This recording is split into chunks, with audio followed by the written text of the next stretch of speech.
Nossos corpos agem de formas diferentes quando expostos a contextos como este. Para entendermos melhor como isso acontece, reunimos nossos repórteres para explicar esses fenômenos que acontecem no nosso corpo humano. Roda o VT! Você sabia que a nostalgia pode aliviar a dor física? Quem não ama olhar fotos de quando ainda estávamos na infância? Ou até mesmo escutar histórias de pessoas mais velhas sobre quando você ainda era apenas uma criança? Pois é, esse sentimento nostálgico pode ter uma ação analgésica na sua dor. Mas, primeiramente, o que é a nostalgia? Nostalgia descreve uma sensação de saudade. Mas quando essa nostalgia pode se tornar negativa? A nostalgia ruim é causada por falta e saudade de algo. É a saudade de algum momento vivido com pessoas que são ou eram importantes. Ela pode fazer mal para nós quando chegamos ao ponto de que não conseguimos sair ou virar a página daquilo que aconteceu no passado. Com isso, podemos desenvolver diversos problemas. Alguns deles são depressão, ansiedade, tristeza, desânimo e muita vontade de chorar. Pesquisas feitas entre 2019 e 2020 por cientistas da Academia Chinesa de Ciências e da Universidade Normal de Longiniano analisaram o comportamento de 34 pessoas que estavam observando imagens nostálgicas enquanto recebiam estímulos de dor por calor. Assim, descobriu-se que esse sentimento pode sim aliviar a dor física. Por que a sensação de dor é aliviada com essa emoção de nostalgia? O novo estudo mostrou que o tálamo, que é o tecido de neurônios situados em uma determinada zona do diencéfalo, e o diencéfalo, que é a parte do cérebro que controla as emoções e sensações do homem, integra essa informação de nostalgia e desencadeia uma resposta à dor mais controlada. A visualização de fotos, músicas, filmes e histórias nostálgicas também diminui a atividade em duas áreas do cérebro relacionadas à dor. Apesar de serem encontrados vários benefícios sobre o uso do sentimento nostálgico para aliviação de dores, isso não pode ser considerado como uma solução geral, já que a nostalgia é uma experiência emocional própria e varia de organismo para organismo. Gostou dessa matéria e quer saber mais sobre o assunto? Abra a câmera do seu celular e aponte para esse QR Code que está aqui no canto da tela. Isso levará vocês até a matéria que nós usamos para escrever essa reportagem. Espero que vocês tenham gostado e até a próxima! Falando sobre emoções, algumas delas foram intensificadas durante a pandemia do coronavírus, tais como a ansiedade, que foi bastante recorrente entre as pessoas que passaram por esses momentos tão difíceis. Mas agora, você sabe o que é ansiedade? Bom, ansiedade é um sentimento vago e desconfortável de medo e apreensão, caracterizado por tensão ou desconforto derivado da antecipação de perigo. Bom, agora que vocês viram que a ansiedade foi um sentimento muito presente durante a pandemia, vamos explicar como a ansiedade age no corpo humano. 1. A amígdala responsável por dar o alerta é acionada no cérebro. 2. Os sentimentos são analisados pelo córtex pré-frontal e ele é responsável por fazer uma análise racional da situação. 3. Os pulmões trabalham rapidamente para que os músculos tenham oxigênio suficiente para ficarem prontos para exercer qualquer sinal ou função. Por isso, é comum que o ritmo da respiração fique curto e que haja falta de ar. 4. Os batimentos cardíacos aumentam, fazendo com que o sangue circule com mais intensidade. 5. Nesses momentos, o corpo não prioriza a digestão, fazendo com que esse processo fique mais lento e, assim, possivelmente ocasionando diarreia. 6. É importante lembrar que durante as crises de ansiedade é muito comum acontecer tensões musculares, tremores, problemas digestivos, até mesmo transpirações excessivas. As transpirações excessivas elas acontecem por conta das glândulas sudoríparas, que elas são responsáveis pela geração de suor. Elas aumentam a produção e isso garante com que a temperatura corporal se mantenha equilibrada. Pesquisamos mais a fundo e descobrimos que a ansiedade é uma emoção. Caso você não saiba o que é uma emoção, bom, a emoção é a reação imediata a um estímulo emocional. E ela pode estar ligada a alguma coisa que mexe com você. Isso pode provocar uma sensação agradável ou desagradável. Juntamente a isso, procuramos um especialista para que pudesse responder a nossa pergunta. Qual é o sentimento mais difícil de ficar guardado na nossa memória? Um sentimento muito triste ou um sentimento muito feliz? Eu acredito que os momentos tristes têm uma chance maior por conta da nossa sobrevivência, nosso instinto de sobrevivência. Então, normalmente, quando acontece uma coisa muito ruim pra gente, a gente grava para que aquilo não aconteça de novo, porque nós temos um instinto muito grande para sobreviver. Eu espero que vocês tenham gostado e até a próxima. Tchau! Olá, bom dia! Hoje viemos falar um pouco mais sobre o medo, junto da presença da psicóloga Maria Regina. que vai nos ajudar a entender um pouco mais sobre essa emoção e como ela funciona. Mas o que é o medo? Bom, o medo é um sentimento muito importante. Ele é um sentimento que nos ajuda, inclusive, a nos livrarmos do perigo, a nos livrarmos daquilo que pode ser danoso ao nosso redor. O medo é uma reação involuntária que é desencadeada por uma percepção de perigo que pode ser real ou imaginária. Como dissemos, podem ser medos reais ou imaginários. Mas o que seriam eles? Os medos reais são aqueles que realmente existem, como medos de insetos, assaltos e entre outros. E os medos imaginários são aqueles medos psicológicos que estão apenas na sua cabeça, como o medo de monstros. E quais são os principais medos da sociedade? Os principais medos da sociedade são rejeição social, com 38% da sociedade, e violência, com 66%. Insetos, com 49%, e fracasso individual, com 78%. Gostou da nossa reportagem? Clica aqui para ver uma notícia mais completa sobre o medo. Tristeza é um estado afetivo de desânimo, cansaço, solidão e culpa. Pode ser causada por eventos desagradáveis, como decepções, separação, raiva em relação a outra pessoa, entre outros, podendo causar vários problemas e doenças, como por exemplo a depressão. Quando enfrentamos alguma situação desses exemplos, a dor emocional é tanta que, muitas vezes, a sensação é de que se transfere para o corpo. De fato, isso acontece, podendo acarretar várias consequências graves. Para que serve a tristeza? Toda emoção, ela vem com um propósito na nossa vida, né? Então, todos nós temos emoções a todo momento. Emoção, na verdade, é o nome que nós damos para aquilo que nós sentimos. A tristeza é uma emoção primária e ela tem o propósito de ajudar a gente a refletir. Então, é graças à tristeza que existe a reflexão no ser humano. A tristeza pode ser causada por alguns hormônios, como a noradrenalina e a serotonina. No caso da noradrenalina, ela entra nos neurônios e com a enzima tirosina vira L-dopa. Com a enzima aromática vira dopamina, que se sintetiza, entra nas vesículas sinápticas e uma parte é degradada e sai pela urina, já outra parte é armazenada. Já no caso da serotonina, o triptofano entra nos neurônios e vira 5-hidroxido-triptofano. Se converte em serotonina.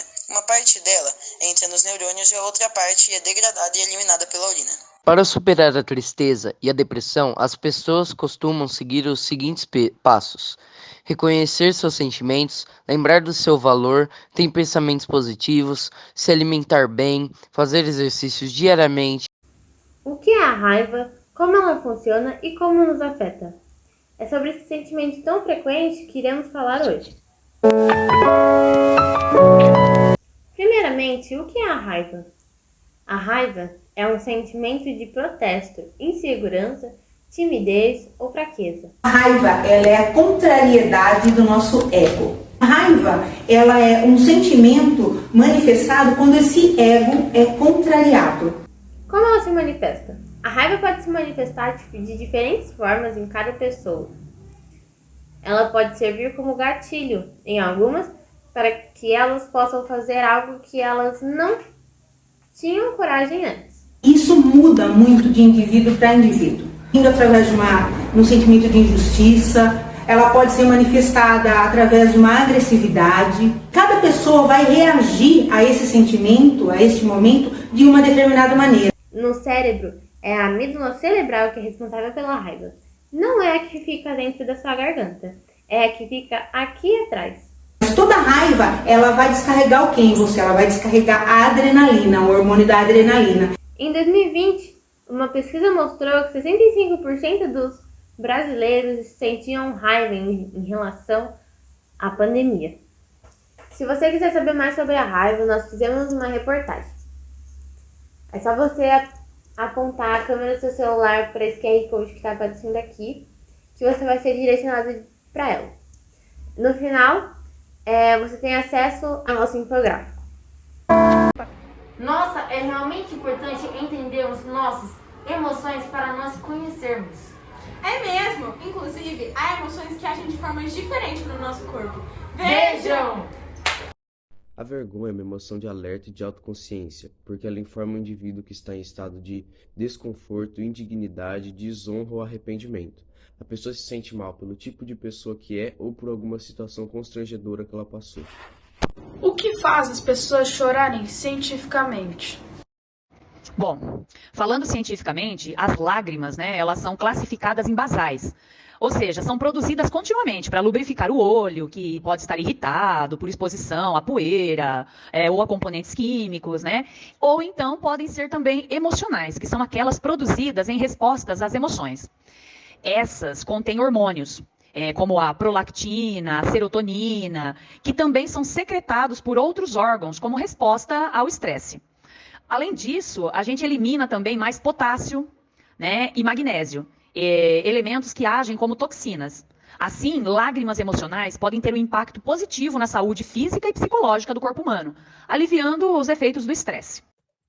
Quando sentimos vergonha, o córtex cingulado anterior pré-genual, a parte do cérebro responsável pelo sentimento da vergonha, libera um hormônio chamado adrenalina. A adrenalina é responsável por dilatar as pupilas, aumentar o fluxo de sangue, acelerar a respiração e dilata os vasos sanguíneos do rosto. Por isso que quando a gente fica com vergonha, nossa bochecha fica vermelha.